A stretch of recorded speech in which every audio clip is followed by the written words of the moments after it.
All right, here we go. Welcome everyone to today's Nonprofit Hive LinkedIn Live session. Whether you're joining us live right now or catching the replay later on, we're glad you're here. I am Dan Drucker, founder of Philanthropy Fuel. I help nonprofits build stronger, more strategic partnerships, and I am proud to be a Hive ambassador. You know, the Nonprofit Hive is built by and for community, and that includes taking turns facilitating these sessions. And this is my second one, and I'm just as excited today as I was for the first one a few months ago. This community is all about showing up, learning, and sharing. So the more conversations, questions, insights that are shared in the chat, the stronger the impact of today's session. So to get us started, let us know in the chat where you're joining from and what organization you're with. And while you do that, and before we dive into the topic, a big thank you to our session sponsor, Charity Shift. They are doing incredible work and they offer customized fundraising plans, support, and coaching targeted for small fundraising teams. They're your partner in raising more this holiday season and just as importantly, in setting you up for success in 2026. Today's topic is very interesting and it sparks a lot of debate in nonprofit circles. Generational donors. Are shifting demographics a true game changer in philanthropy, or are we overhyping generational differences and overlooking deeper drivers like trust, values, and equity? We're going to explore things today like generational donor trends, what's real, what's overblown, fundraising strategies that work regardless of age, how economic realities, more than age, shape giving behavior, and why universal stewardship practices usually outperform generational gimmicks, for lack of a better word. And we have three incredible panelists today who've seen this play out firsthand. So without further ado, let's meet them. I'm going to ask each of you to tell who you are, what you do, and what in particular drew you to this conversation today. So we'll kick it off with Maia, then we'll go to Chris, and then LaChelle. Hi everyone, thank you for having me here today. I'm Maia, I run Petners, small but mighty nonprofit. We help stray and shelter animals of Ukraine. I love the topic of generational giving because we have tried so much and I feel like we have discovered some strategies that are working. And I'm also a big advocate for learning from the for-profits. So super happy to unpack that together today. Hi, I'm Chris. I am a national board member of C5 Leaders, the national chapter. We work with youth in underserved communities through outdoor programs and work and community programs, help them succeed and build their confidence. And I wanted to join this discussion because we work with Generation Alpha and millennials with their alumni programs. And it's a great conversation, especially since we don't really talk about how across the world, different generation means different things. We have people from around the world come to America, and when you say millennial means a different thing. So this is a great discussion. Greetings, everyone. I am LaChelle Lewis, and I am the Development Director for Big Brothers Big Sisters Services, one of 200 plus agencies across the country in the Big Brothers Big Sisters of America network. And I am excited to be a part of this conversation today because my career has spanned the length of this dialogue, starting in higher ed and now being in the youth development space with Big Brothers Big Sisters. And so it's been an intriguing journey to see how we all think in the nonprofit space about what we should be doing to reach the next generation while still engaging the current generations that are our active donors and volunteers and et cetera. So just really excited to dive deep into this conversation and hear and learn from others. That's so great. Thank you. Thank you to all of you. It's just great backgrounds. And one other thing we all share in common, all four of us are both dog owners and animal lovers. So I don't know what that says, but it must mean something. And also a little PSA before we get started for those of you in the US, get out and vote. We still got plenty of time today. Very important. Especially here in And Virginia, we have a big vote going on today. So yeah, after we leave here, my husband and I are voting. there you go. Some big ones in the New York area too. So, all right, let us get started. Question number one. What is the most dangerous myth or oversimplification about generational giving? I mean, it's easy to paint with broad strokes, right? Boomers are this, Gen Z likes this, but real people don't always fit into neat little buckets. Generational labels, they can be helpful. Segmentation can be helpful, but they can also flatten real people into stereotypes. So, from your perspective, what is often misunderstood or just overly simplified when it comes to reaching donors across generations? And we'll kick it off with LaChelle, and then we'll have Chris go second, and then Maia. Yeah, I mean, Dan, you hit the nail right on the head there. I think for me, the biggest oversimplification is that, when you need to communicate to boomers, especially, right? Those are your older generation. They only want printed mail. They don't read emails at all. So don't send them your newsletter. Don't uh, try to connect with them on social media. And in doing things like having that oversimplification or overgeneralization of a generation, you're really missing out, or even potentially annoying if you think only millennials want to be on social media, right? Um, you're either missing them or annoying them and making them feel like you're not hearing them at all or seeing them for who they are. And that could be your next big donor or volunteer right there that you have either missed or alienated because you put them in a box that simply they don't fit in. I think ignoring Gen X is like one of the things that we really do that is very problematic. It's like poor Gen X. And going off like what you were saying is thinking that boomers don't know anything about technology. I don't know about your parents, but like my mom, which she's technically Gen X, but she's like right on the border, and my dad is a boomer.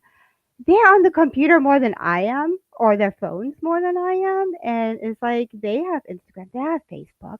So, yeah, we have to use social media, and thinking that Gen Z or I never leave the house. So, engaging with volunteering and going through, because like your volunteers are going to be some of your biggest donors, and they're going to be some of your biggest advocates. So using them as a donor network is one of the things you really have to look through, and your alumni. That's like one of the people that we really engage through.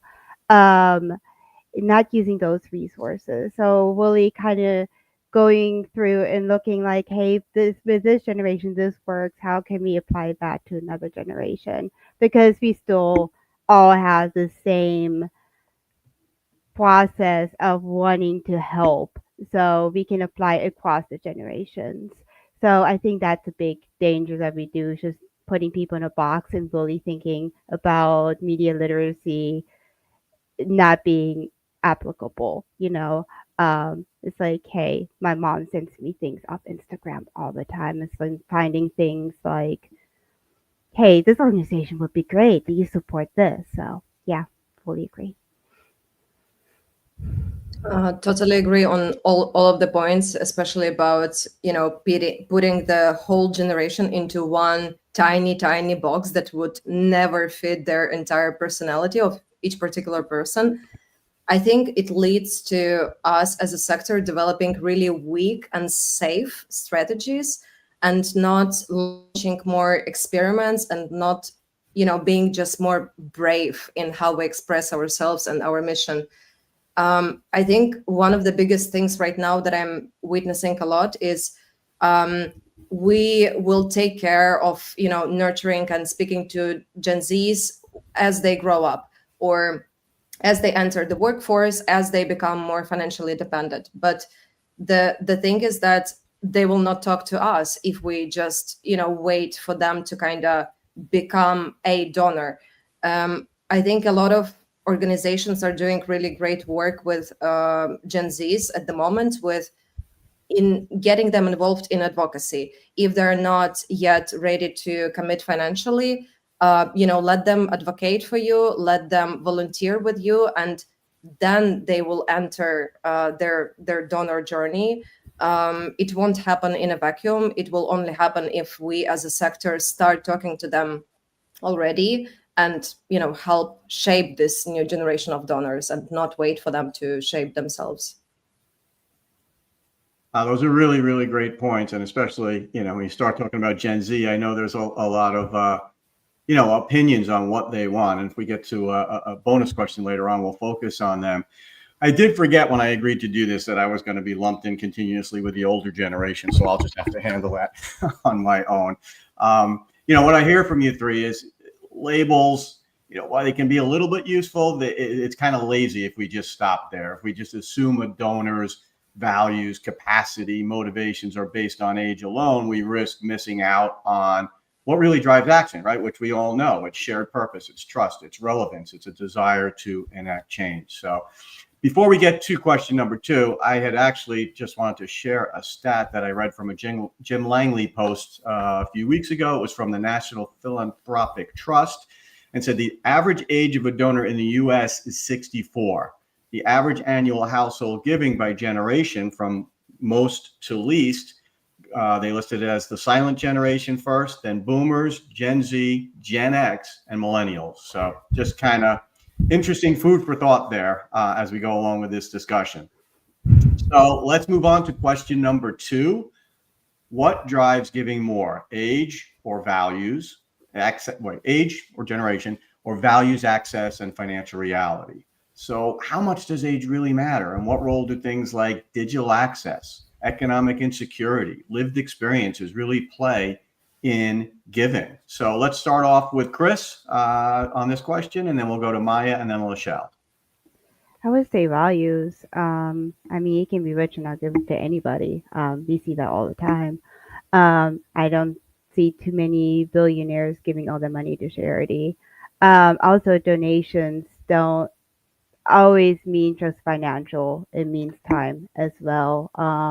How many shelters do we know that post, hey, can you come help clean up after shelter? Money doesn't mean anything during like Matthew, you are stuck with flood waters and trying to clean that up. I've been in that situation. You cannot throw money at that. All it's going to do is soak up the waters. And depending Gen X, I'm not Gen X, but they're actually one of the highest generations of volunteer.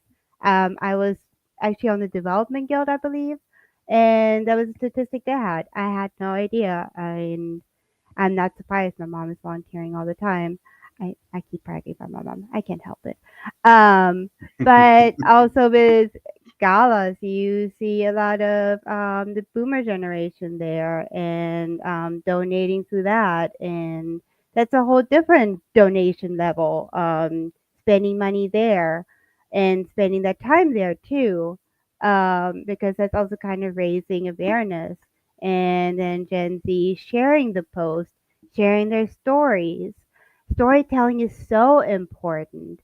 So monetary, you also have the time generation, putting organizations in their will. So that's a different form. So it's not just hitting the donation button. It's also about sharing your time, sharing your values, and sharing your story. But sharing your story sometimes is the biggest thing you can do. It's also Epilepsy Awareness Month. That's a great point. Before we get to Maia, you just brought up such an important point in that support isn't just financial. And as you look at all the generations, but I think especially what I'm calling the younger generations, compared to me, Gen Zs and millennials, they want more than just financial involvement. They want volunteerism. They want advocacy. They want to be part of a community. They want to be part of something bigger than themselves. They want to solve systemic problems with systemic solutions. So I think what you're talking about is true. It's really about their deep down values, because you're not looking for them just to make a one-time donation. You really want followers that are going to be passionate about your cause and what can they do, across all these different areas to help out. So great points, Chris. Maia? Yeah, I was also gonna raise this non-monetary way of giving as a separate thing, because I think their values and the values that you share is totally the number one thing that increases giving. But for the monetary donations, I would say that financial security is really important, because basically we all have this Maslow pyramid, and if we're not secure financially, then we cannot pour from an empty cup. And I was fortunate enough to be in a position where I could increase my monthly giving to nonprofits by 10x 15x, but then I was also in situations when I had to decrease those monthly donations that I was making. And it did not depend on the values that I still hold for this whole period of time, but it purely depended on the financial stability or instability. So I think it's this is what we see mostly with the financial donations. Yeah. Yeah. So I think it's a combination of things, right? For me, who has been been in volunteerism all my life because of my mom, who was very big on making sure that we were supporting the community, not just with financial donations, but like giving to food pantries or volunteering in a shelter, or giving in-kind donations, what have you. And so I think that has really, for me at least, and I'll speak for the one millennial that I am, like my values have been consistent over time, but how I show those values to others has shifted. So that might be more money poured into this nonprofit or this cause because it's a great need that I see needing to be solved, or a gap that needs to be filled at this time. But that may shift how I show up as a volunteer or the donations I give as my financial circumstances change. And so I think we all kind of go through the ebbs and flows of like our values being like what ground us, but evolving because our perspectives have changed, our financial situations have changed, and those around us have changed. Like we may not grow up in the same neighborhood, but we may see reflections of those people in our new neighborhoods as adults with our families and friends that we've created in the communities near and far. And so I was really excited about this question because I think it's something that really can recenter us as a sector to really think about the human behind the ask that we're approaching them with. Like, what is their motivation to give? And the motivation for a 9-year-old may actually be the same motivation for a 64-year-old, but they're going to give differently because that 9-year-old may only have $5 in their pocket that may be the equivalent to that 500 in that 64-year-old's pocket. So short end of it, we all evolve and will change based on where we are in that moment, but we're grounded by our values for sure.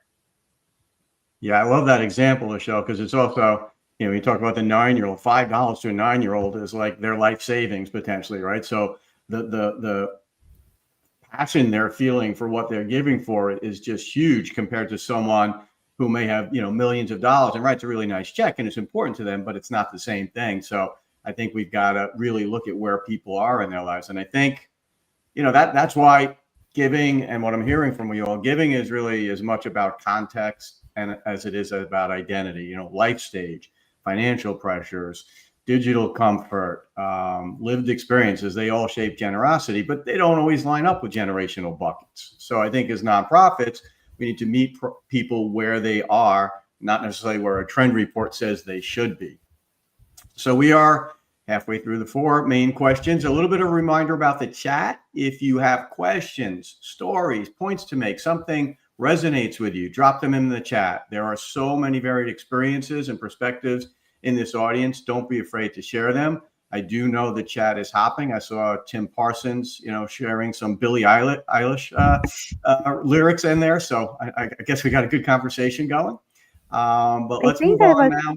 I think that was actually in reference to a speech she gave when she got an award, where she urged other like millionaires to and billionaires to give all the money away.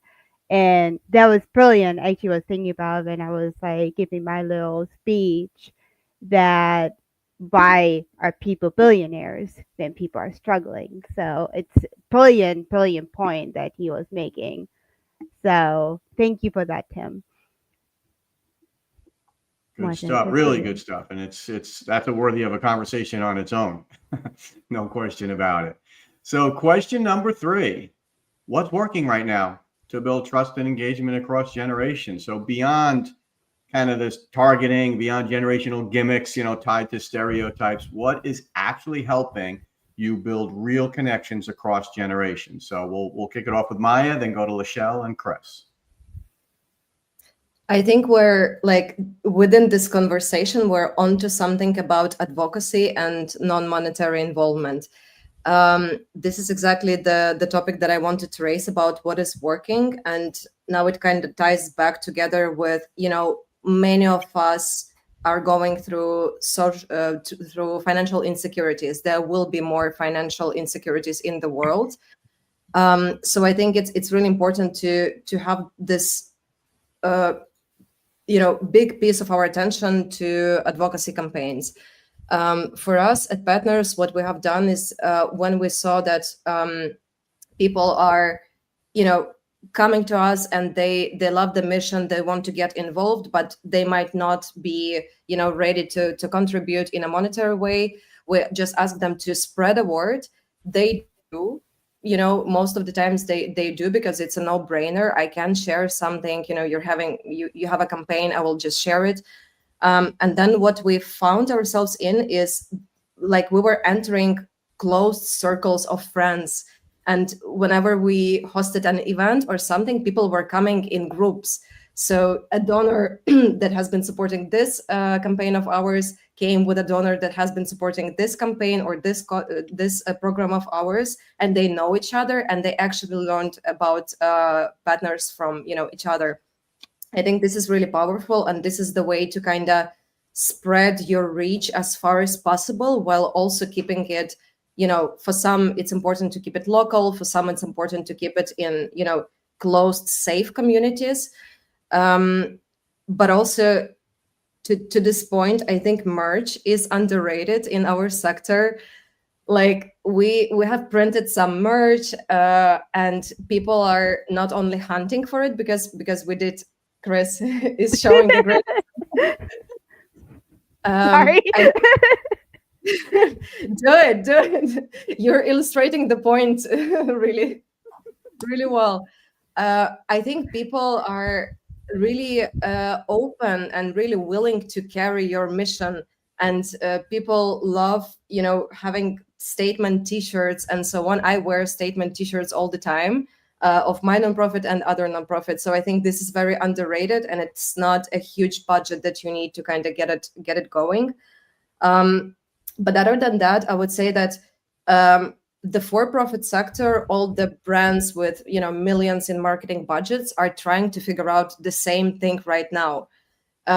So what we can do as a sector is we can pay a very close attention to what is Apple doing, what is Nike doing, what is Skims doing, because they're figuring out the same thing right now. How do we create this thread between generations where we don't alienate some of them, while also bringing new people as consumers. In our case, this is donors, advocates, and supporters. I think there is a lot to learn from that.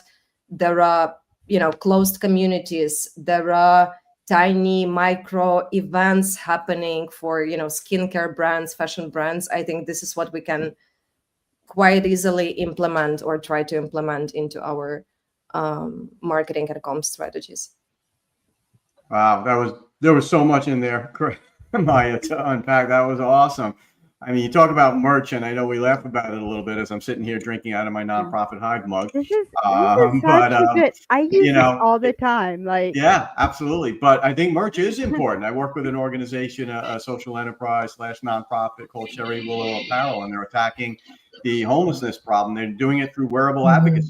Producing hoodies and t-shirts and partnering with nonprofits, and it gets people pumped up. It gets your staff pumped up, your volunteers pumped up, your supporters pumped up, but it also makes people ask, what is that? What are you wearing? What's that about? What does it mean? And then you get to be an advocate. And so I think there's really something about that. And I thought your point about that the corporate world is also struggling with the question of how do they meet these different generations and get them motivated is very, very true. So it's not just, resigned to the nonprofit sector. And I think we can watch what some of these brands are trying to do, but we can also lead because they're still figuring out as well. So great points, Maia. Very, very, very Don't important. mind interjecting, but like I make jokes about like I always have my C5 cup. But I also have some hoodies, Jill, that works on all of it is absolutely amazing. But I go to the dog park regularly and people ask all the time, what is C5? And I can tell them it's like it's our incredible organization. I'm on the national board. Go check out the website and maybe donate. They're pretty great. So, and I get to hang out with my dog, and you make relationships that way. It's networking that's super easy because it's great merch you want to wear. You do have to invest a little bit into it, but if people want to wear it all the time instead of like a really cheap kind of T-shirt, it's worth it. Again, you volunteer so you can create this asset. People who work for you at the YMCA, we had like a little store. People could get things that they really liked. I mean, obviously things were given away, but you still could get things there. I advertised my favorite author, local author in the background too. So Yeah, amazing point. It works. Anyway, sorry. It works. It absolutely works. It works. Yeah. And I mean, not to drag on the merchandise piece, but my favorite thing has been to be a walking advertisement for the nonprofit I work for, or my favorites in the community, because people are always, they have questions, especially if it's like so generic, like, or not generic, but just like elusive, like a C5. What is that? Is it a chemical? Is it something on the periodic table I need to know about? So you ask questions, like making sure your volunteers are equipped with merchandise as a thank you, not because you want them to be a walking billboard, but just as a thank you. They wear it with pride because you see and value them. That's another piece to connect with them, right? And then it takes it a step further because they're going to proudly wear it out and about in the community. And there's another opportunity to connect and talk about your brand. So beyond that piece, the other thing that I think is really important is showing up at community events to talk about my organization, either because we're tabling or because I am supporting a community cause and I'm either wearing the brand or I have something to give away where folks are still going to ask questions and also know how to re-engage with us on the back end of that conversation, be it they're going to follow us on social media, or they're going to sign up for our newsletter, or they're going to set up a call to learn about how they can become a volunteer or a donor. So I think the merch piece is the easiest gateway for all of us to really start bridging the gap generationally, because the koozie is going to attract that one person, the lip balm is going to attract the next person, that really cool pin or stress ball, which apparently is really hype right now. I don't know if stress balls are the cheapest merch item for us to get, but we are all investing in them to be a part of our branding standard. And it's working. People are asking questions. People are wanting to know more about the org simply from that gadget or tchotchke, so to speak. And it's bringing in a whole train of new folks. In addition to something that Maia said earlier that I really wanted, that I had also written down, was like those fundraiser opportunities where that longtime donor may not be able to give like he or she used to, but they have friends that have heard about this org that they talk about all the time and want to learn more. So you show up with a couple of info packets and talk about the org, and then you go about whatever the actual fundraising activity is. One of my favorites that I've ever been to was an Oktoberfest challenge, where the host really was just having an Oktoberfest, let's taste test the best beer and see what beer wins at the end of Oktoberfest. But she brought up 3 to 5 nonprofits that she and her family were close to, where folks got to learn about those nonprofits at the same time. That was something very, very simple that there weren't many staff in the org there, but volunteers or friends were there that could advocate and talk about each of those orgs, and they all got a donation at the end of it, right? So like, it's those little things, and educating your community about the little things beyond writing that one check that they can do that can bridge the gap across all generations, hands down. Yeah, I used to run, many, many moons ago, I used to run like video game tournaments for the Epilepsy Foundation, the one in Florida, um, which is going to lead to my next point. But I used to do Smash Brothers, which everybody loves that game, Pokemon and Mario Brothers, that little game. And so you had like the kids who could give like 50 cents, and that was like all the money they had. And like you would get people who did like $50. Like there was no entrance fee. We just wanted you to listen about epilepsy because he always had the warnings in front of games. So there was something like that just transcended generations because everybody likes cute little the Nintendo, as some of them call it. Doesn't matter what system it is, the Nintendo. So we raised money and we got a message across. People shared it on social media. It was a great little campaign. That's my husband to it. But anyway, so that's one of the things that transcends generations. And also what I'm seeing now is kind of like the nonprofit hive is people in the communities kind of getting together, like, the little Christmas markets. You get all the like dog foundations kind of coming together, having little stalls, selling things. That's where I get my Christmas presents. Um, that kind of thing is springing up more because like when you look at Gen Z, especially what I was reading, and millennials, they more believe in a cause. And I think a lot of nonprofits are seeing that.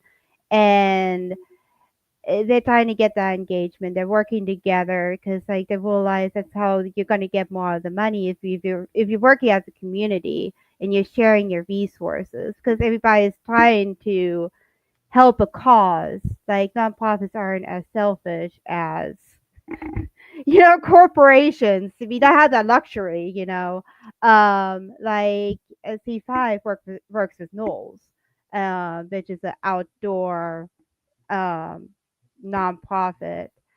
So that is happening more, and that builds trust because that's social trust too. It's like if you have a well established shelter in your area, it's like, hey, I'm a foster, like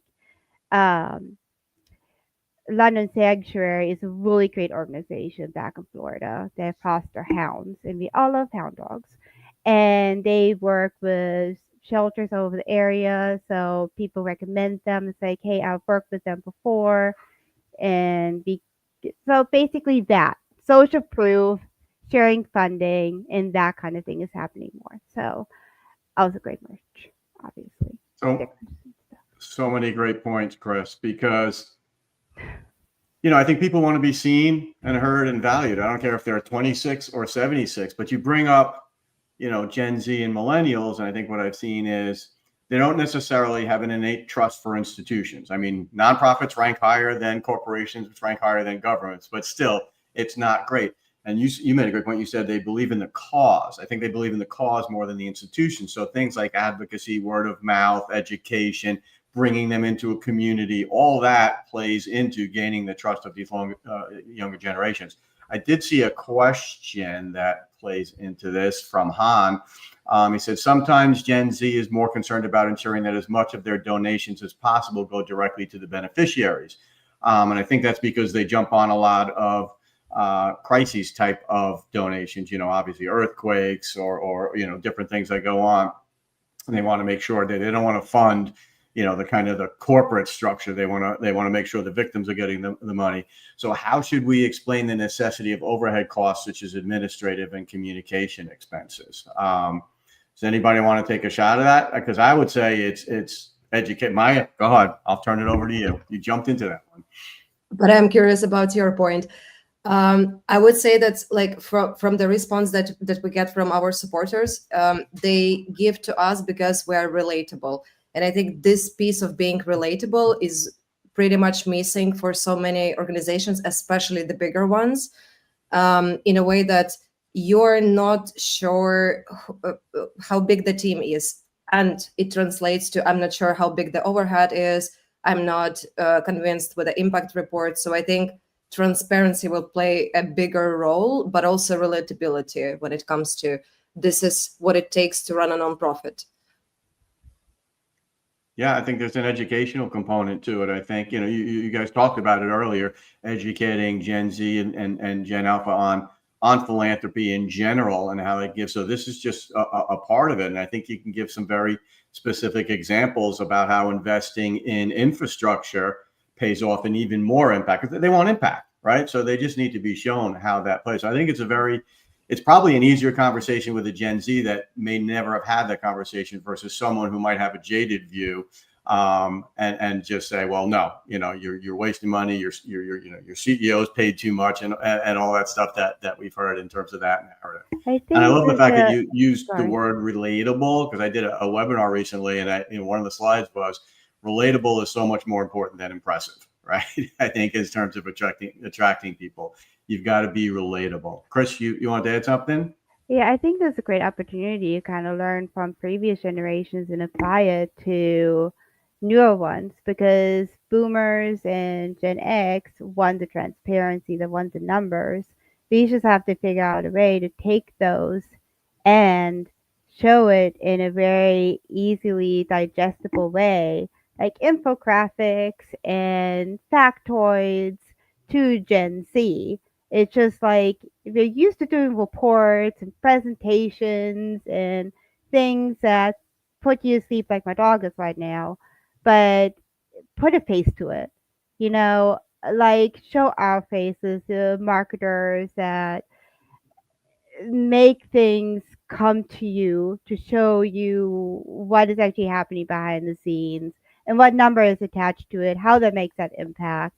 And then the volunteers that come out and how they have to be supported and the number behind that, instead of just like the boring annual reports that nobody wants to read through. So again, going to the Epilepsy Foundation, this is more of a feely, how they used to say with Origin, all those old games. They did a calendar. So like you got like a fun little calendar and you got to see all the facts in it. So like something actually fun, but you still got to see the stats. You still got to see the transparency. Awesome. Good discussion. Go ahead, LaChelle. Absolutely. Jump in. Yeah. So I think it's the one thing that keeps coming to mind is like Gen Z is not the first generation to want to not pay for overhead. But their rationale for not wanting to pay for overhead is different. And so I think we've already said it. It's an education piece and it's a transparency piece, but it's also teaching them the business of the nonprofit sector, right? Like a lot of people still don't see us as a business. Like you hear nonprofit or not for profit, that means you shouldn't make money. Yeah, but people should still be paid for their skills and their value that they bring to whatever the organization is, to ensure that we're closing that gap, we're moving those needles. And so I think it's everything that we've already said, but just wanted to make a note, like clearly we're going to have to keep fighting this fight of overhead, but making sure that the context behind why we need to know overhead is important is key for that generation to understand and also want to invest in it in a meaningful way so that we can actually see some of these gaps that we're trying to close be filled. Yep. Great points. Great discussion. Thank you for that question. Let's move on to question 4. And then if there's time, I want to circle back to Tim D's question about AI and the different generations, which is really, really interesting. But question number 4, fundraising isn't one size fits all, but it's also not infinite, which, as you may gather, is not actually a question. So let's frame it like this. How do you tailor without diluting your message or exhausting your team? If you're telling them to do all these different things for different generations and different people, we're talking mostly with small and mid-sized nonprofits that don't have big teams and time. What advice do you have for smaller teams with limited resources to be able to reach all these different generations in a way that doesn't burn them out and doesn't dilute their message? So LaChelle, why don't you start us off? Then we'll go to Chris and Maia. And like I said, hopefully we'll have some time to circle back to that other question.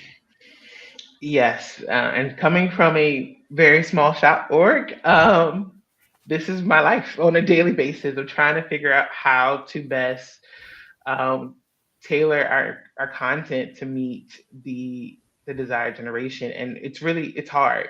I was in a conversation very similar to this a few weeks ago, and the what we all kind of came to the conclusion of is that you really just have to start what makes the most sense and what's comfortable for your organization. Like what's truly my capacity, right? I am a 1 to 2 man shop. That means a lot of my time has to be divided between meeting a donor in person or sending that email or scheduling that newsletter, right? And how to balance that out. And so we share the weight of it all, but most importantly, we don't over segment. Like I can't do that right now, but that doesn't mean that I'm not striving to be able to segment to the skies fall down and all of the money just pours in like we need it to, right? And so a lot of our content right now is going a little bit of blanketed, but that's more than what we were able to do a year or two ago, right? So we're making small steps that make the meaningful connection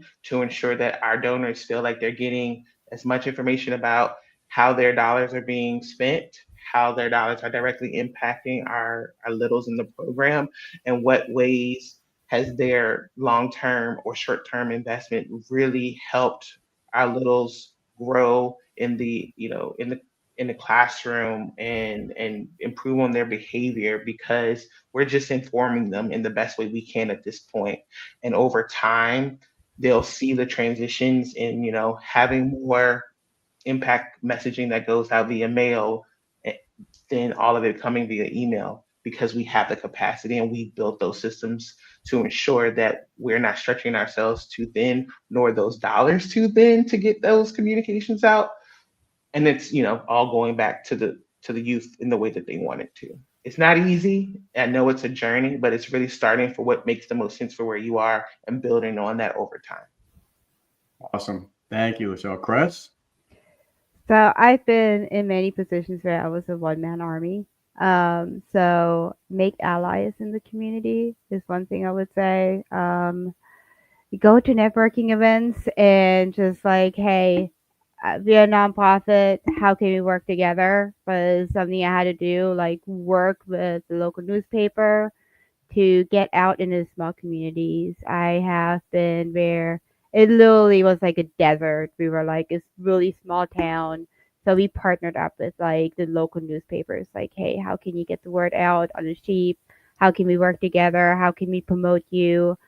Definitely done that. Segmentation is big when you have newsletters. It takes so much time in the beginning, but it's so worth it. And I can preach so hard to everybody, nonprofit, for profit, in the middle, segmentation. When it comes to newsletters, so important. It will save you so much time. And I know I'm going to open up a can of worms, but use your board. Your board is supposed to help you. Maybe because I am a board member and I love helping my team, but they are supposed to help you. So they're supposed to help engage in the community. I am on the marketing part of the board and I love helping Jill because she's amazing and she needs all the help because she deserves it. So utilize your board. They're supposed to help you. That's their job to help you. So that's some of the things I say. Utilize your community to help you get the word out, make deals, use other nonprofits to engage. And sometimes you just have to blanket. Sometimes you just have to throw it in the buffer, social media, whatever you do, and just do your best. Don't beat yourself up for it. You're amazing, all of you. That is a great response, Chris. And yeah, it's not a can of worms. Your board is definitely supposed to help you. We know it doesn't always work that way, but that's a different discussion. But absolutely, if you're a small, mid-sized nonprofit, having the board supporting you and getting involved is critical. Maia? totally agree with Chris on that. That like whatever you do right now is enough. Like we're all enough. Let's just breathe in, breathe out, not run for the next strategy that will help us achieve everything all at once. But I wanted to highlight like the very easy ways that that nonprofits of all sizes could use.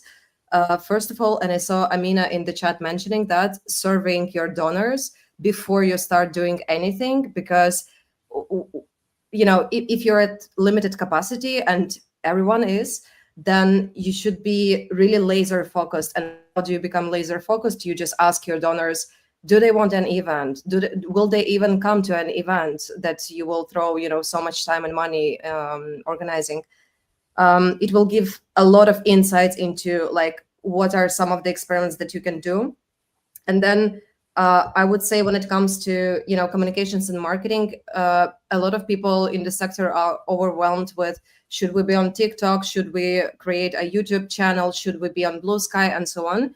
But I think the question is taking your story as it is and repurposing on different platforms. If you're looking to try different platforms, you don't have to dance on TikTok or do something drastically different from what you do on Instagram. I think it's okay to just use the content that you already have and just utilize different formats. You can turn your impact report into an infographic for visual learners. So like taking what you have and stretching it out as much as possible, as much as you can, as much as your team capacity allows.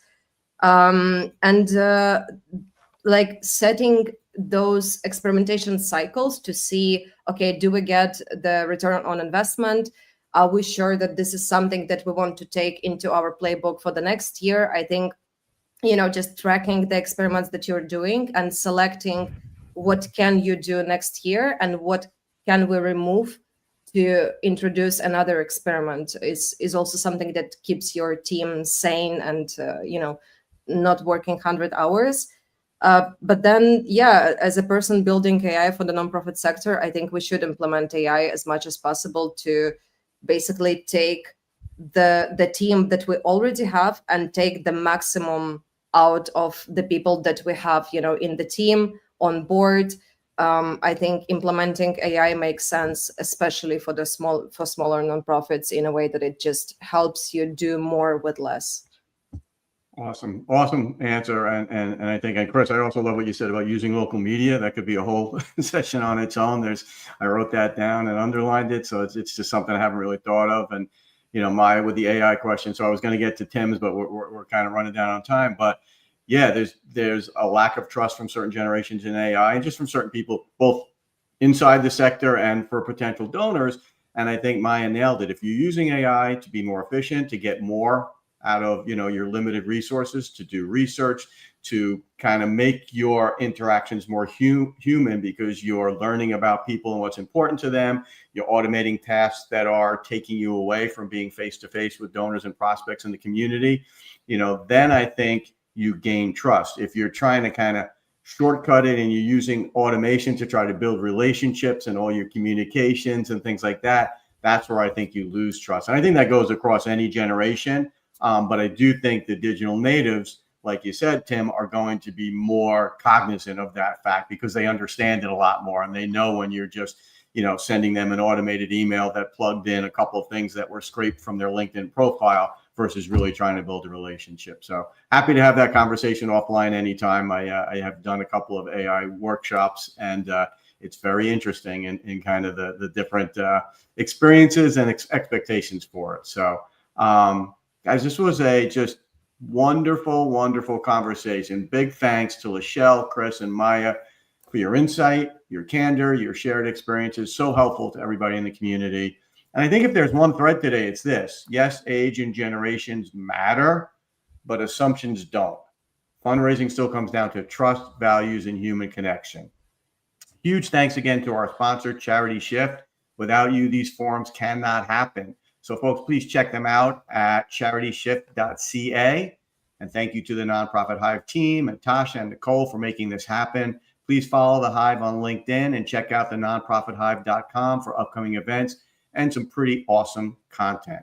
Let's keep learning, sharing, and showing up for each other. Have a great day, everyone. Bye. Thank you so much.